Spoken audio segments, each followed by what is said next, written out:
first of all, ask the questions, well, what do we need the skin of a car for anyway? What's it there for? Does it have to be made out of metal? Do we have to make it always in the same manner? Or is it there for different purposes than we thought? In reality, the aspects of crash and stiffness and ride handling can be handled in a space frame type vehicle entirely without the skin.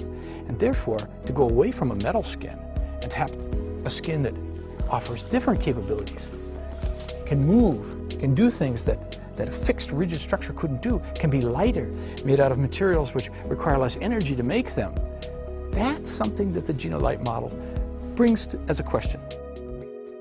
GINA is an acronym, a set of letters that stand for geometry, shapes, and function, how things work, in N as a way of saying infinite number, of adaptations, meaning there's a lot of change possible.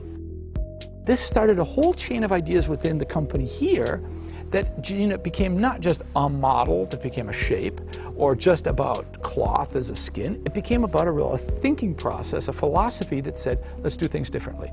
Let's let materials talk in a different manner. And let's let tooling be a different issue instead of just the way to give us form. Well, one nice thing about GINA is the materials kind of lead the way. It doesn't take very much and you get an idea exactly what this car is going to be like. For instance, to get an idea what the sculptural form is between a fender and, let's say, a wheel arch, you really only need a line around the wheels and a line more or less where you want the fender to be, and you'll let the material do the talking in between. And then, just like you would if you were getting a suit made, you made the first mock-up, you made the first forms and patterns, you sewed it up, you tried it out, made another one a little bit closer, and when you finally got the final one, zip, you put it on. It takes about 2 hours to put the skin on this car. Emotion is really the added value to this. I mean, one way is saying you get better function or you get better alternative ways of doing things, but really we want to achieve a higher emotional plane out of this. And then finally, and I think this is to me one of the most importantly, and that is the level of humanistic content that we can bring with GINA in. GINA should be about the human in the loop, the human way of doing things. The GINA philosophy, in its short form, is about being flexible.